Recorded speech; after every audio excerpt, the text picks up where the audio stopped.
Bonjour à tous! Alors on se retrouve dans cette nouvelle vidéo pour parler d'un film d'animation que j'attendais depuis longtemps et surtout depuis que Thierry Chaise, une personne que j'admire vraiment dans le monde du cinéma, en fait c'est un rédacteur à Studio Ciné Live, donc je suis abonné, ça paraît une fois tous les mois, c'est une revue, donc voilà, il y a les films du mois, des dossiers, des reportages, et en même temps il fait aussi les commentaires du Festival de Cannes. Et donc il a été au festival de Sundance, je sais plus quand, mais donc largement avant que le film sorte, et il a dit que c'était juste génial, le film parfait, voilà. Donc j'en attendais beaucoup, et il a totalement raison. Shaun le Mouton, le film qui est sorti donc le 1er avril 2015, et ce n'est pas une blague, est le film d'animation parfait. Bon, rapidement, pour vous dire pourquoi, on va dire qu'il y a tous les types de gags, tous les types de plans qu'on peut faire en réalisation. On s'ennuie pas, il n'y a pas de répétition, donc voilà. Donc franchement, c'est juste le film d'animation parfait et tout le monde peut y aller.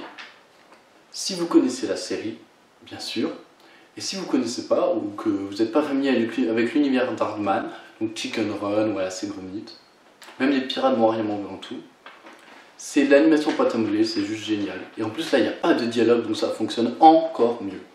Bon, allez, on y va. Donc Shaun le Mouton, un film de 1h25, est sorti le 1er avril 2015. Donc au début du film, on a Ludo, France 2, France 3 ont choisi ce film pour vous. Donc le film va commencer, on va voir les films amateurs du fermier, qui est un des personnages principaux de Shaun le Mouton. Oui, voilà. Shaun le Mouton, il y a un fermier, donc les moutons, donc Shaun qui est le personnage principal. Il y a aussi un petit, un bébé, et un gros qui mange beaucoup. Voilà, mais ils ne sont pas non plus trop exploités dans la série, alors dans le film-ci. Et donc le chien de berger, qui l'aide à faire les tâches, à les compter, à tondre la laine, dont j'en reparlerai. Il y a aussi des cochons dans la série, mais voilà. Le taureau, je sais pas. Donc je disais, on va voir dans les films amateurs du fermier la jeunesse, donc l'enfance des moutons et du chien. Bon, il l'appelle Bitzer dans le film, mais je vais pas le redire dans la vidéo parce que j'ai un peu du mal à m'en souvenir et c'est pas trop essentiel. Donc voilà. Après, on va voir un poulet qui court, peut-être une référence à Chicken Run, mais pas obligé, avec une affiche comme ça, et c'est marqué Shaun le Mouton, le film. Alors, il commence à courir, on le voit défiler dans l'écran, et après on va avoir un scrolling, donc l'écran il va reculer, reculer, et lui il va courir, courir, courir. Voilà. Et donc il va essayer de rattraper l'écran, il va pas réussir. Alors après le film commence, on va avoir des journées, donc basiques, le fermier qui se lève, qui se brosse les dents, qui se met du déo, qui prend sa liste de tâches à faire, qui compte les moutons, qui va les chercher dans la grange avec l'aide du chien. Donc on va voir les journées là, mais elles vont se répéter. Sauf que, intelligence du film, à chaque journée, un élément va changer. Ou un élément on va pas voir, en fait on va pas voir le même élément. Il y aura un élément d'une journée, et le lendemain on va voir un autre. Donc pas de réelle répétition. C'est très intelligent. Et oui, dans chacune de ces journées, quand le fermier il a fini de s'habiller et tout, il claque la porte et t'as le chien qui est écrasé, un peu comme dans le générique de la série. Et au bout d'un moment, les moutons ils vont en avoir marre, et surtout Shaun, donc ils vont fatiguer. Il va y avoir un bus qui passe et c'est marqué prenez un peu de repos, donc allez en ville, quoi, ça va l'intéresser. Il va y avoir juste le jour de tonte avant que l'action commence réellement. Par exemple, dans le plan que va créer Shaun pour aller en ville, il va avoir un canard et il va lui donner du pain en monnaie d'échange, quoi. Il va faire non, c'est pas assez. Et il va lui donner le pain qu'il avait gardé. Donc c'est assez drôle. Donc en fait ils veulent juste endormir le fermier et pouvoir se barrer en ville. Comme c'est dit dans pas mal de critiques, on va voir littéralement l'expression saute-mouton. Ce qui fait que les moutons vont venir à côté d'une clôture, et ils vont sauter, faire un tour et recommencer et ainsi de suite. Et le berger au bout d'un moment il va plonger. Et ça en fait c'est un running gag parce qu'on le reverra vers la fin du film. Donc dans le schéma que Shaun avait dessiné dans les tables, oui, donc pas souvent dans Aardman, comme dans Chicken Run aussi, on dessine des plans sur un tableau noir et on suit les étapes. Donc dans le schéma qu'il avait dessiné, donc on endort le berger, donc il le met dans une caravane avec une brouette. Il y avait une cale sous la caravane. Et je sais plus pourquoi, mais la cale elle va partir et la caravane va dévaler la pente. Le chien se met à la poursuite de la caravane et donc de son maître. Et pour l'instant, les autres ils restent là, ils ne savent pas trop quoi faire. Et donc Shaun il va aller à la maison, il va prendre des affaires et tout pour se préparer. Et il va prendre le bus en discrétion quoi, pour aller en ville. Donc retrouver le berger, en même temps ça lui fera une escapade quoi. Shaun y croit aller seul en ville, mais comme on le voit dans la BA, tous les moutons le suivent dans un autre bus juste après. Le berger donc la caravane va s'arrêter brusquement. Il y a une boule, je ne sais plus d'où elle vient, qui va tomber sur sa tête, donc il est assommé et emmené à l'hôpital. Et on va le diagnostiquer une perte de mémoire, qui va avoir pas mal d'incidence sur le reste du film.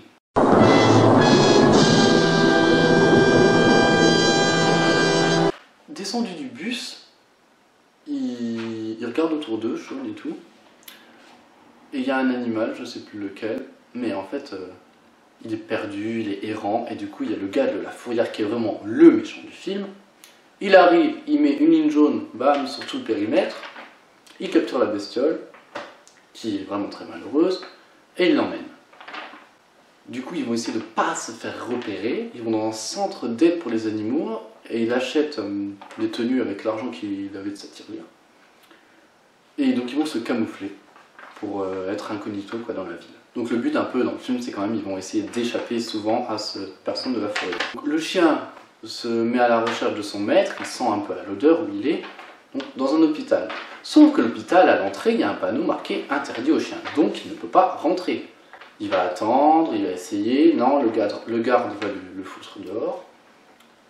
Et voilà, il va attendre, il y a une personne qui va venir avec un bac, soit pour laver, voilà, il va se foutre dedans et pouvoir rentrer enfin pour retrouver son maître. Sauf que donc il y a un quiproquo assez drôle, il va se déguiser donc en docteur et il va pousser la porte de la salle d'opération pour échapper au garde et au vigile.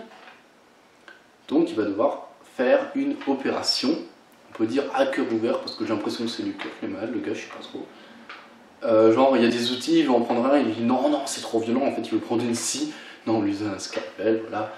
Ah, il va se mettre à faire l'opération quand tout d'un coup il voit un squelette avec des os, du coup il va jeter sur le squelette. Oui, le mec de la fourrière en plus quand il se déguise, il va voir Shaun donc habillé un peu en fille et il va le draguer, donner sa carte et tout. Et ça va se reproduire un peu plusieurs fois dans le film. Toujours quand ils sont arrivés en ville, il y a un tableau où il y a de la campagne. Les moutons vont se mettre devant, ils vont croire que c'est normal. Après ils vont partir, ils vont bien voir qu'ils sont plus là.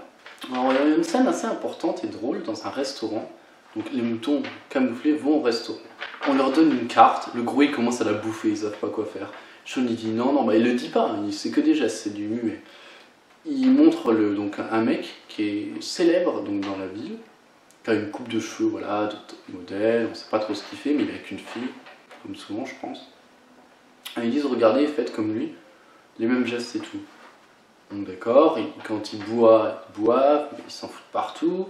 À un moment il fait tomber un couvert, du coup ils vont tous tomber leur couvert. Aussi il se met à rôter une fois, mais discrètement, et eux, voilà, c'est abusé, non, le film est vraiment drôle. En fait, voilà, il n'y a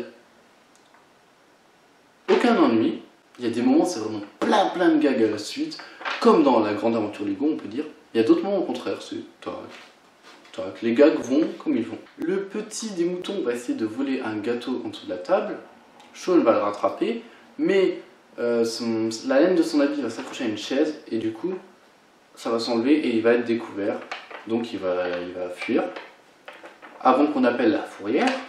Le berger aura réussi à partir, il n'y aura pas trop eu de résistance. Il se balade et il voit un salon de coiffure.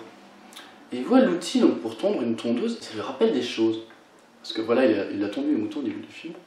Il se dit tiens, mais. Et dedans, il y a un client, donc c'est le mec qu'on a vu dans le restaurant. En fait, la femme, je crois qu'elle lui a acheté de l'eau, je sais plus. En gros, elle l'a décoiffé. Il va se faire coiffer. Et les autres, ils savent pas trop quoi faire parce que c'est vraiment un désastre et tout. Et lui, il arrive comme ça. Son pas sans sache pourquoi, et il va le tondre. Et ça va faire une coupe qu'il va trouver juste magnifique. Donc il va le remercier, il va donner plein de sous à la coiffeuse, qui va lui donner au berger un tout petit peu de sous. Mais ça va tellement bien marcher qu'il va faire le buzz dans les médias. Et plein de gens vont venir pour se faire couper les cheveux par lui, mais tondre en fait. Ils vont tous avoir des coupes comme ça, il va faire des castings, il va faire des shootings photos, voilà. Il va être placardé sur les affiches, ça permettra à Shaun de le retrouver à un moment. Je sais plus si c'est avant ou après, mais à un moment Shaun il va se retrouver emprisonné donc avec à la fourrière, il y avait déjà le chien. Et donc voilà, à un moment les moutons ils vont arriver pour les faire s'évader. Sauf qu'ils vont tirer sur les barreaux des bâtiments en face, donc ça va servir strictement rien. Donc ce qu'il va faire Sean pour s'évader, c'est qu'il va tracer à la craie un trompe-l'œil dans le cachot, dans leur cellule de prison, quoi. Le gars va se précipiter, va croire qu'ils sont partis. Eux, ils attendront à côté, bim, ils ferment la porte, ils l'enferment, donc ils se partent.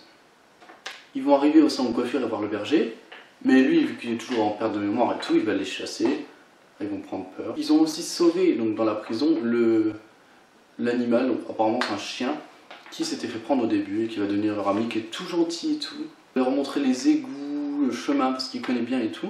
Donc toujours le mec de la fourrière, il les traque, il va prendre justement une arme encore plus puissante. Donc il avait un truc, une sorte de pince qui attrape, il allait prendre un truc pareil, mais sauf que c'est électrique. Et voilà, c'est bien dangereux. Dans leur planque, le bébé va pleurer. Il lui a rendu le doudou et tout, mais le berger, ça a eu du manque et tout. Sean avait pris un radiocassette, donc il y a une chanson qui va se dérouler. Mais sauf que la bande va lâcher. Alors l'autre il va se mettre à pleurer, le petit Timmy je crois. Donc ils vont se mettre à chanter, faire les percussions, chacun des moutons et tout. Ça va être magnifique.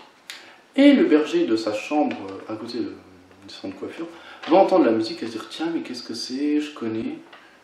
Et donc il va aller essayer de retrouver. Donc comme je disais, running gag pour prendre le berger, ils vont refaire le coup du saute-mouton, sauf que là, lui mais aussi tout le monde autour va s'endormir, donc ça va lui permettre de le prendre.